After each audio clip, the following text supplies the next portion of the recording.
इस समय हम लोग भारतीय संविधान और राज्य व्यवस्था में कहाँ पार्ट 6 में यानी भाग 6, जिसमें क्या है, इसमें राज्य की कार्यपालिका है। राज्य की कार्यपालिका में राज्यपाल का अध्ययन हो चुका है और राज्यपाल की शक्तियों के बारे में चर्चा हो चुकी है।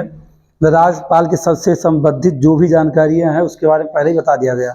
सबसे महत्वपूर्ण वहाँ उसकी स्वाविवेकी शक्तियाँ हैं, उस पर चर्चा पहले की गई है, उसमें मेंस एक क्वेश्चन भी हो चुका है।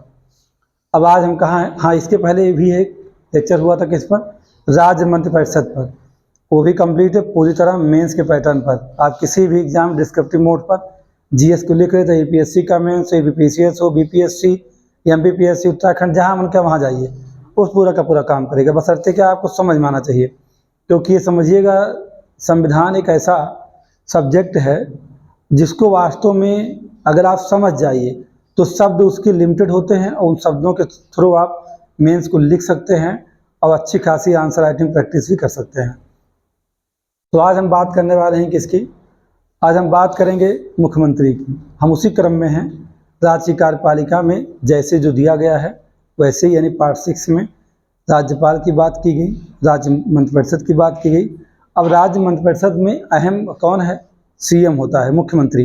तो थोड़ी बातें उसके संबंध में की जाएंगी कि मुख्यमंत्री की नियुक्ति कैसे होती है, उसका कार्यकाल कितना होता है, या मुख्यमंत्री का अन्य मंत्रियों के साथ तुलना करना हो। तो यहाँ चूंकि मेंस का सीधा सवाल हो सकता है, क्या जब कहता है कि अन्य मंत्रियों की तुलना करने की बात की जाएगी, तो ये पूरी तरह अगर देखा जाए तो मेंस ही है। इसके बाद बात किया जाए कि इसका मुख्यमंत्री के दायित्व की बात जब हम करते हैं तो राज्यपाल के संदर्भ में मुख्यमंत्री का राज्यपाल के संदर्भ में क्या दायित्व है, दूसरा विधानमंडल के संदर्भ में क्या दायित्व है, तीसरा मंत्रिपरिषद के संदर्भ में क्या दायित्व है, चौथा अन्य संदर्भ में। तो ये बातें अगर किया जाए तो इस पूरी तरह क्या है, मेंस है। इनका यहाँ प्री से कोई सवाल नहीं बनेगा, लेकिन स्टेटमेंट में सवाल बन सकता है, इसे न समझिए। स्टेटमेंट में कथन प्रमाण का सवाल प्री में भी यहाँ से निकाला जा सकता है, यहाँ से। लेकिन हाँ, ये तो जो टॉपिक है पूरी तरह प्री के लिए ही बनी है, ऐसी बात नहीं है। यहाँ से प्री क्वेश्चन आपके निकल जाएंगे। यहाँ से अगर निकलते हैं प्री के क्वेश्चन तो निकलेंगे कैसे हो, बस स्टेटमेंट के होंगे, यानी कथन एवं कारण में आपसे निष्कर्ष पूछा जाएगा तो वहाँ ऐसे सवाल किए जाएंगे। तो यहाँ से हो सकता है, बाकी ये चीज़ बहुत आसान है। मुख्यमंत्री वैसे लोग चर्चा भी गांव में करते रहते हैं कि अरे मुख्यमंत्री के चुनाव होने वाला है, तो गांव जानते हैं कि जातिवाद, धर्मवाद है ना। अभी हाल ही में जब हुआ था चुनाव आपके यहाँ उत्तर प्रदेश में या अन्य राज्यों में, अभी जो चुनाव की तिथियाँ घोषित हुई या अभी चुनाव हुए हैं, ये जम्मू कश्मीर है, हरियाणा है ना। तो स्टेट का जो इलेक्शन होता है, क्योंकि राज्य जो है स्वायत्त, जो राज्य स्वायत्त हैं, संघ शासित नहीं है, उनका जो सीएम होता है बहुत पावरफुल होता है ना। यूँ समझ लीजिए कि वो राज्य का क्या है, पूरी तरह मुख्य कार्यपालक सीएम ही होता है। इसलिए ये बहुत महत्वपूर्ण होता है। ये सवाल ये भी उठता है कि इसकी नियुक्ति हमें अलग से पढ़ने की क्यों जरूरत पड़ रही है, जबकि इसकी नियुक्ति तो जैसे मंत्रियों की नियुक्ति होती है वैसे होती है। लेकिन ये सही चीज़ है, लेकिन अन्य मंत्रियों की नियुक्ति जैसे होती वैसे सीएम की नहीं होती। होती तरीका तो है वो, लेकिन जब तक बहुमत दल का नेता नहीं होगा, कौन, जब तक बहुमत दल का नेता नहीं होगा कोई व्यक्ति, तब तक वह सीएम नियुक्त नहीं होगा। ये बात समझिएगा आप। यानी कि एक आर्टिकल आपने देखा होगा, आर्टिकल 164 क्लास 1, जब इसको आपने कल देखा था, कल के लेक्चर में, तो उसमें हमने कहा था आपसे कि मुख्यमंत्री की नियुक्ति राज्यपाल करता है।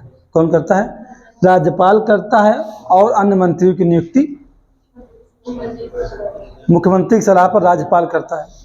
लेकिन ये बात, ये तो ठीक है, तो आर्टिकल में बात कहा कि भाई देखिए मुख्यमंत्री की नियुक्ति कौन करेगा, राज्यपाल ही करेगा, अन्य मंत्री की नियुक्ति राज्यपाल करेगा। लेकिन अन्य मंत्रियों की नियुक्ति करने के लिए सलाह किससे मांगेगा, सीएम से मांगेगा। तो वास्तव में अगर देखा जाए ना, तो इसकी नियुक्ति, यानी कि अगर एक सवाल किया जाए किसी व्यक्ति को कब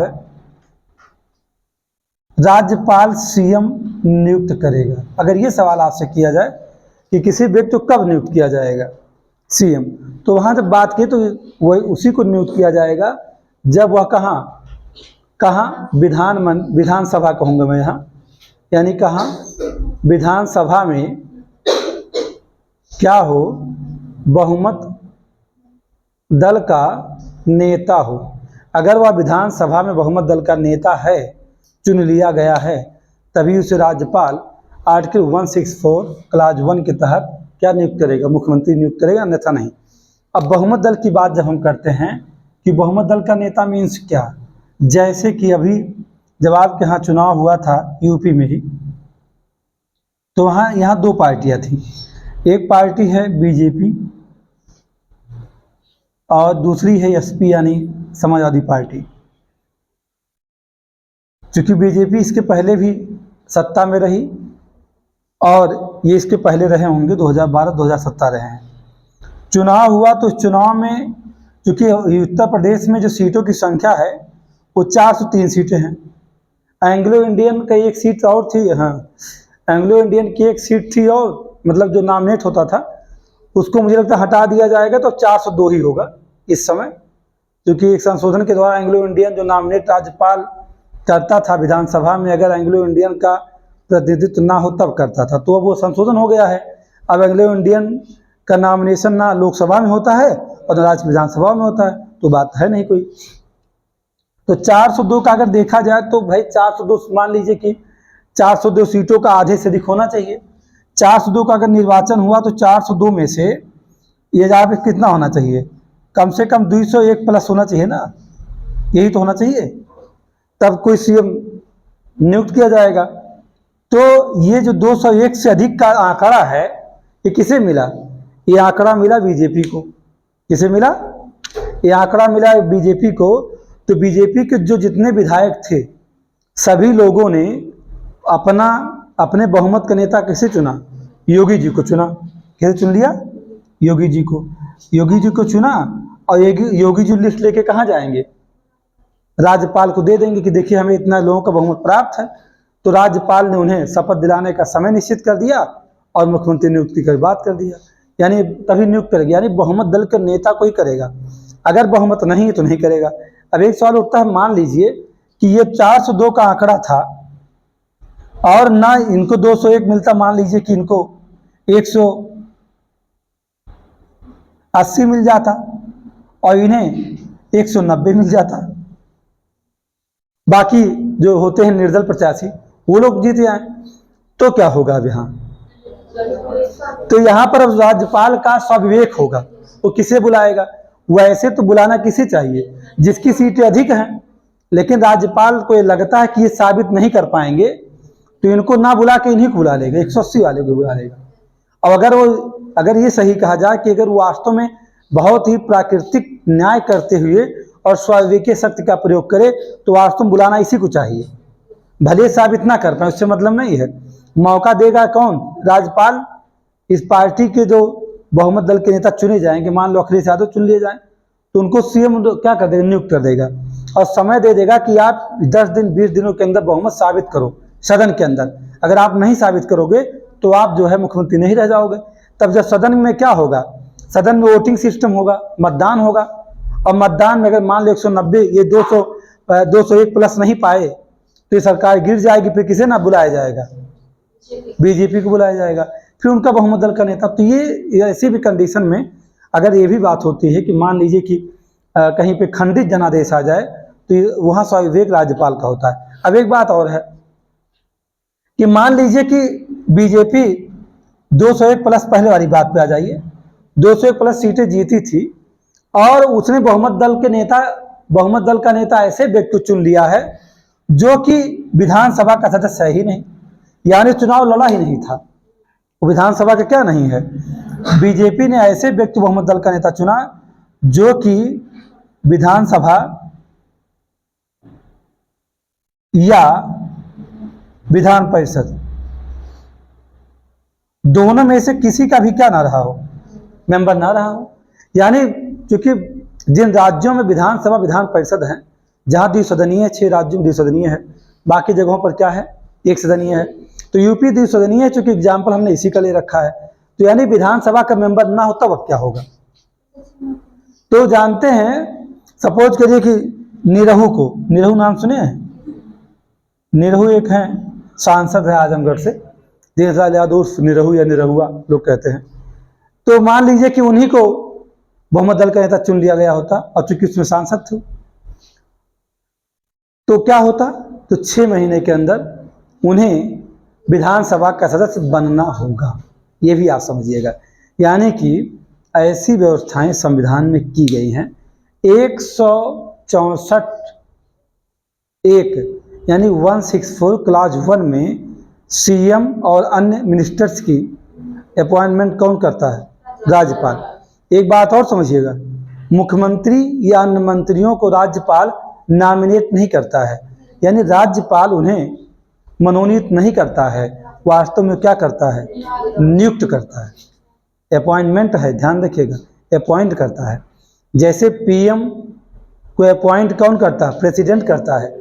वैसे ही स्टेट में सीएम को एंड जो अदर मिनिस्टर्स हैं उनके अपॉइंटमेंट कौन करता है? राज्यपाल करता है। यहाँ नॉमिनेशन मनोनीत नहीं है, गलती मत सोचिएगा, सवाल आपके गलत हो जाएंगे। समझ गए बात? तो बात किसकी थी? नियुक्ति की बात की। अब हम बात किसकी करने वाले हैं? कार्यकाल की बात करने वाले हैं कि कार्यकाल किस। हाँ, तो आप क्या देखते हैं? कार्यकाल कि मुख्यमंत्री का कार्यकाल कितना? उसे सामान्यतः देखा तो 5 ईयर ही होता है। 5 सालों तक अगर वो नियुक्त कर दिया गया है तो 5 सालों तक मुख्यमंत्री पद पर रहेगा। उसे बस उस सदन का विश्वास हासिल होना चाहिए। अगर विश्वास हासिल है तो 5 साल तक सामान्यतः उसका कार्यकाल है। एक बात समझिएगा, ये तो कह दिया गया कि 5 साल कार्यकाल है, लेकिन अगर उसे विश्वास प्राप्त हो किसका? उस सदन का। यानी कि अगर उसे सदन का विश्वास हासिल है तो 5 साल तक रहेगा, कोई समस्या नहीं है। यानी कि अगर ये कहा जाए कि वह सामान्यतः 5 साल रहता है, और यानी कि सीधा कहा जाए कि विधानसभा के विघटन तक बना रहेगा।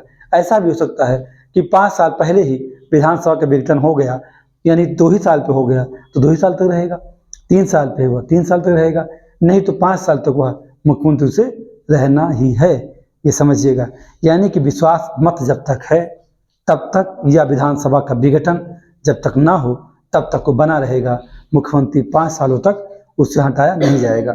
अब एक बात और यहाँ पर है क्या कि मुख्यमंत्री की अन्य मंत्रियों से तुलना करने की बात चल रही है कि मुख्यमंत्री या जो राज्य मंत्रिपरिषद में अदर मिनिस्टर्स हैं, अगर देखा जाए तो उसमें कैबिनेट मिनिस्टर है। आपसे बात इस पर हो चुकी है हमारी कि मंत्री कितने प्रकार के होते हैं, इसके पहले के लेक्चर मैंने बात कर लिया आपसे, है ना। कैबिनेट मिनिस्टर्स होते हैं यानी कैबिनेट मंत्री होते हैं, और दूसरा होता है राज्य मंत्री, है ना।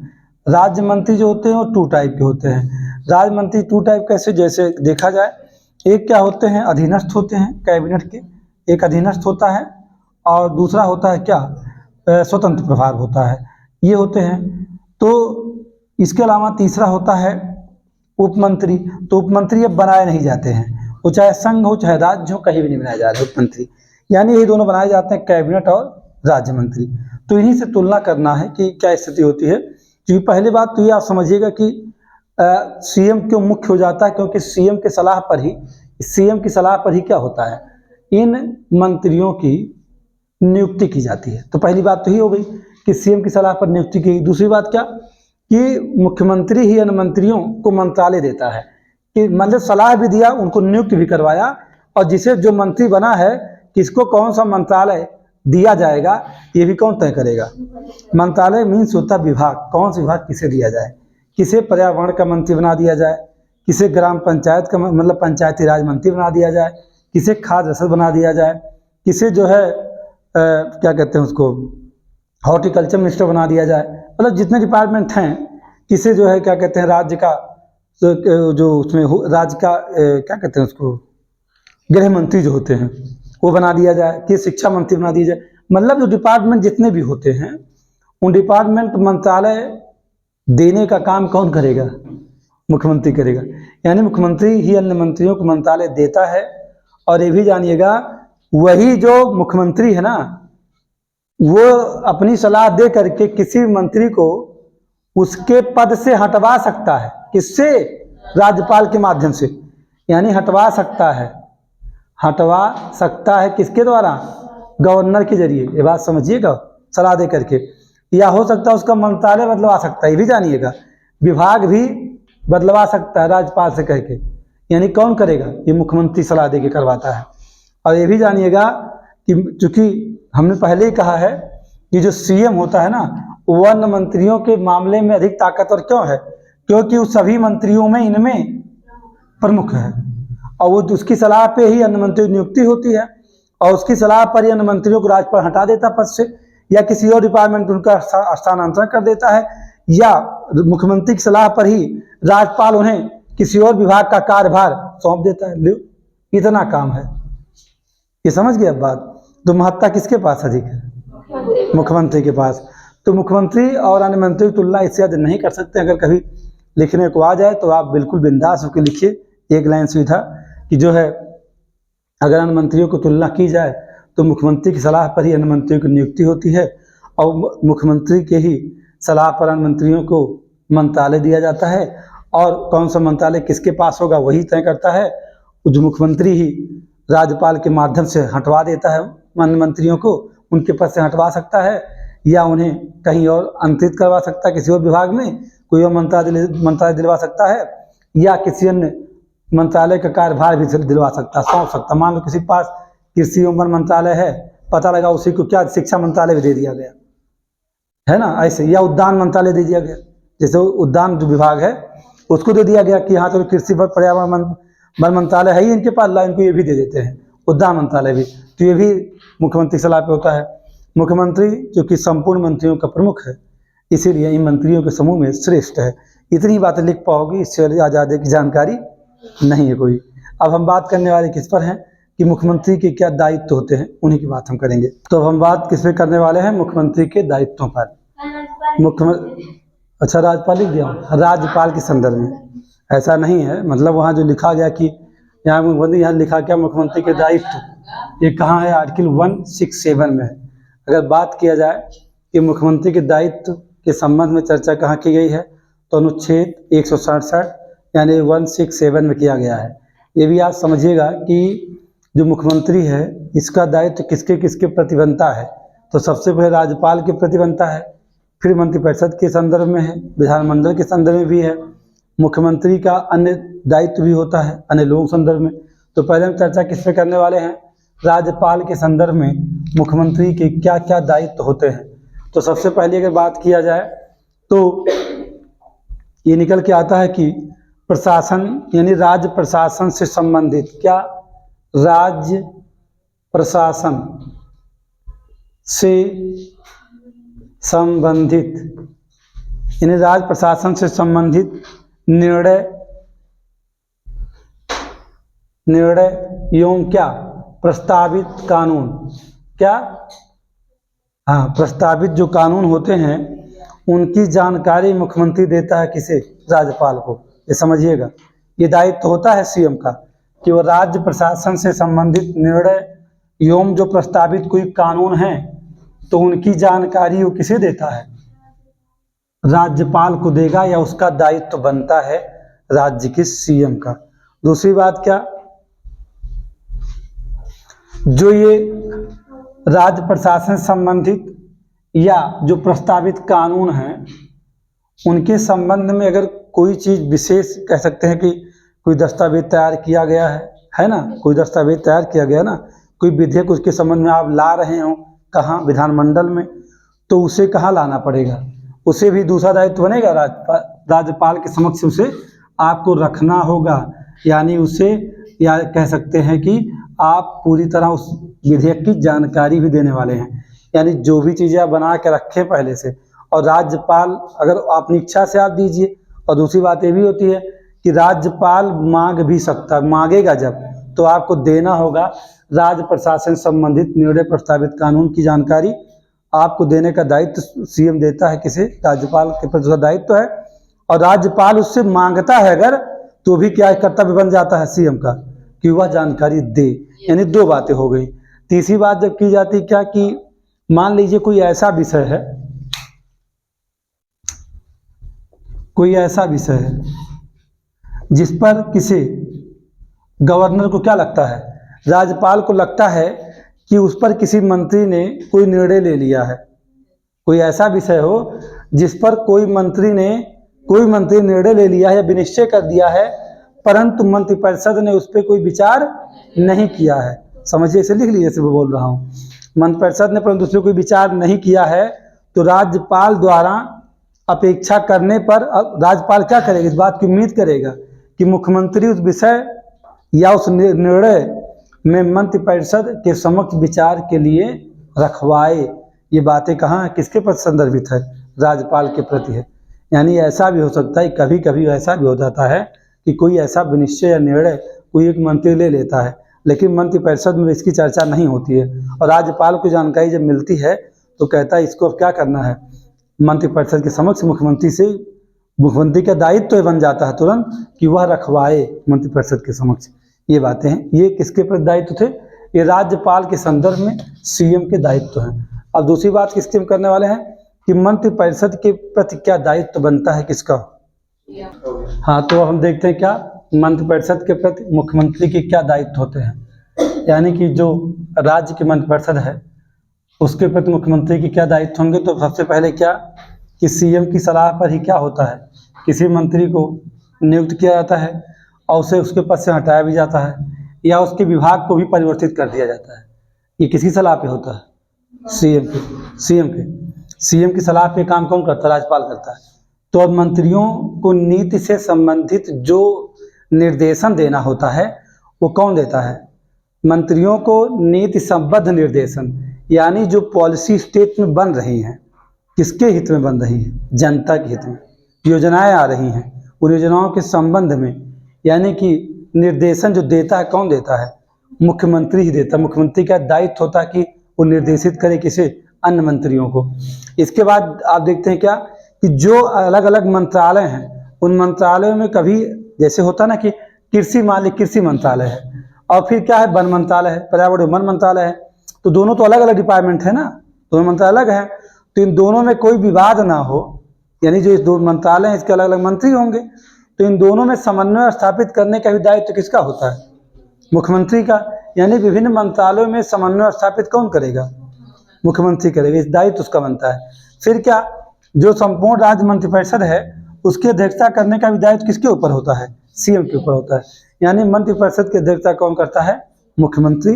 तो वो जो बातें अभी आप थोड़ी सी कहानी हमसे सुने हैं ना, वही सारी बातें आप बस खाली थोड़ा सा इकट्ठा कर दे रहे हैं, एक कलेक्टिव नोट्स बना दे, इतनी सी बात आप कर रहे हैं। ठीक, तो इसके बाद हम किसे देखने वाले हैं? विधानमंडल के संदर्भ में मुख्यमंत्री के क्या दायित्व होते हैं, है ना। हाँ, तो अब देखते हैं क्या हम विधानमंडल के संदर्भ में सीएम के यानी मुख्यमंत्री के क्या दायित्व होते हैं। इसके पहले आपने देख लिया किसे मंत्रिपरिषद के प्रति क्या दायित्व बनता है, यहाँ तक कि राज्यपाल के संदर्भ में क्या दायित्व बनेंगे। जो सबसे महत्वपूर्ण ये भी कि विधानमंडल के संदर्भ में क्या दायित्व होगा। विधानमंडल में आप जानते हैं कि विधानसभा भी आती है, और जिन राज्यों विधान परिषद वो भी आती है, राज्यपाल भी इसमें समाहित होता है। तीनों से मिल करके क्या बनता है? विधानमंडल बनता है। तो सबसे पहली बात क्या होती है कि अगर विधानमंडल के दायित्व की बात किया जाए तो विधानसभा का सत्र बुलाता कौन है? ये बुलाता है तो गवर्नर है, राज्यपाल। लेकिन गवर्नर को सलाह कौन देता है? सीएम देता है। बस यही समझिएगा, सलाह किसकी होती है? सीएम की होती है। अब विधानसभा का विघटन करता तो राज्यपाल ही है, लेकिन सलाह कौन देता है? गवर्नर को, सीएम। यानी सेम चीजें वही हैं, दोनों ऐसे ग्राफ बना देंगे हो जाएगा। यानी गवर्नर क्या करता है? विधानसभा सत्र को आहूत करने का दायित्व किसका है? गवर्नर का है, यानी राज्य के राज्यपाल का है। और इसी की सलाह पर विधानसभा का विघटन भी होता है। मुख्यमंत्री सलाह देता है तो राज्यपाल विघटित करता है किसे? विधानसभा को। और सामान्यतः देखा जाता है कि राज्यपाल मुख्यमंत्री की सलाह पर ही क्या करता है? सत्र को आहूत करता है, सत्र को बुलाता है। तीसरी बात क्या इसमें है? विधानमंडल के समक्ष सरकार की नीतियों को प्रस्तावित करने का दायित्व भी किसके सामने है? सीएम के सामने है। यानी सीएम का कर्तव्य या दायित्व एक ही बात होती है। फिर हम किसे देखते हैं क्या कि सीएम का अन्य मंत्रियों के प्रति क्या या अन्य मंत्रालय या विभाग के प्रति क्या दायित्व होता है। तो सीधी बात क्या होती है कि आम जनता या मीडिया से वार्तालाप का दायित्व किसका है? यहां मैं मंत्री ना कह के ये कह सकता हूं कि सीएम का अन्य दायित्व कर दीजिए, है ना। ऐसे मंत्री मत रखिए। यहाँ सीएम के अन्य दायित्व क्या हैं? इन सब के अलावा क्या सिर्फ विधानमंडल, मंत्रिपरिषद, राज्यपाल के प्रति ही सीएम का दायित्व बनता है या कोई अन्य भी दायित्व बनता है? तो जब अन्य दायित्व की आप बात करते हैं तो अन्य दायित्व सबसे पहले क्या है कि वह आम जनता और मीडिया से क्या करे? वार्तालाप करे। उसके वार्तालाप करने का दायित्व है।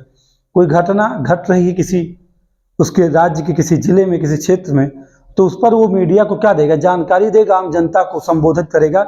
जैसे कि हाल ही में भी कुछ दिनों पहले बहराइच में विसर्जन के दौरान दंगा फसाद हुआ, तो इस राज्य के मुख्यमंत्री ने क्या किया, संवाद किया, किससे, बहराइच दौरा भी किया उन्होंने। तो दोनों बातें मीडिया को भी जानकारी देते हैं, वो दायित्व बनता है, और जो उस संबंध में उस समस्या का समाधान करने में पहले जानकारी देना, फिर निर्देश भी देना। जैसे भी आप देखिए, मैंने कहा कि बहराइच में जो हुआ, मतलब सांप्रदायिक उपद्रव मचाया गया, उसमें क्या हुआ था, वही तो हुआ कि भाई पहले जानकारी दी गई, आम जनता को यहाँ से घटना घटी है, मीडिया को बताया गया, तो दायित्व समझते मुख्यमंत्री को दायित्व बताना है। दूसरी बात क्या, निर्देशित भी करते हैं, यानी प्रशासन को निर्देशित करने का भी दायित्व है कि इस मामले को कैसे सुलझाना है। सुलझाने का काम तो प्रशासनिक अधिकारियों को, लेकिन निर्देशित कौन करता है, सीएम मुख्यमंत्री करता है। उसके ऐसे दायित्व बनते हैं। जब बड़े मामले होते हैं तो ऐसे किसका रोल आ जाता है, वहाँ सीएम का रोल होता है।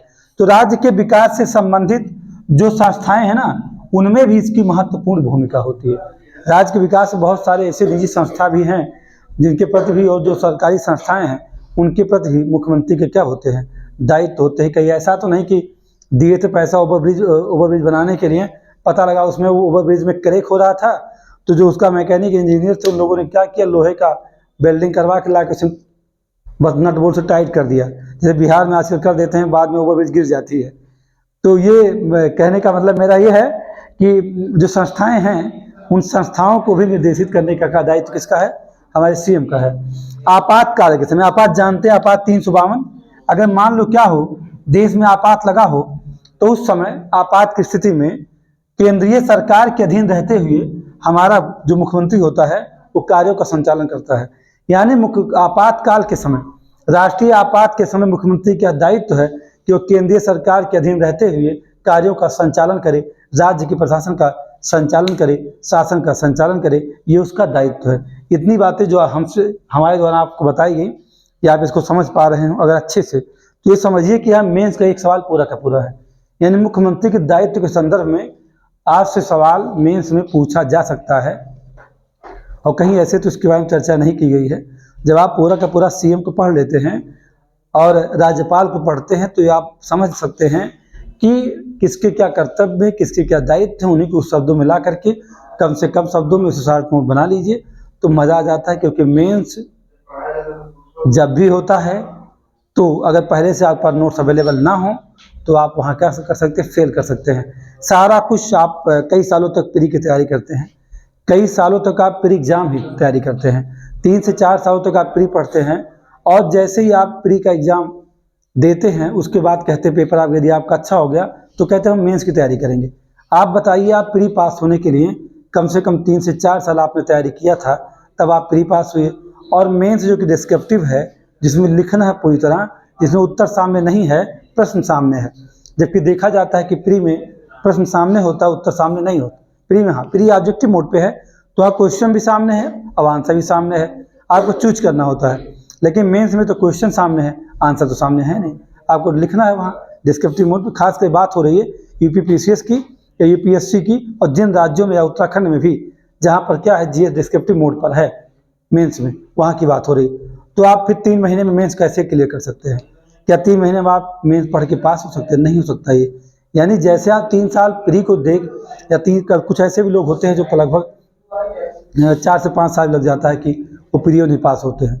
तो उस स्थिति में भी देखा जाता है कि प्री पास करने के लिए आप 3 से 4 साल खूब श्रम किया, और पता लगा कि मेंस टाइम में आपने 3 महीने बाद फेल हो गए, आपका मेंस नहीं क्लियर हुआ, इंटरव्यू आपको कॉल नहीं किया गया, तो आपने कहा कि अब तो मैं बेकार हूँ, मैंने तो इतने लंबे समय तक तैयारी किया। लेकिन आप कभी आपने सोचा या आपने इस बात का कैलकुलेशन किया, आपने कहा मैं 6 सालों से तैयारी कर रहा हूँ, और 6 साल तैयारी मैं कर रहा हूँ, मैं मेंस दिया, मेरा मेंस नहीं निकला। तो अब ये पता करो बेटा कि 6 सालों में आपने प्री कितना समय पढ़ा था और आपने मेंस कितना समय पढ़ा था। अगर आपने प्री और मेंस एक साथ पढ़ा था तो आप फेल होते हैं तो दुख होना चाहिए, दर्द होना चाहिए।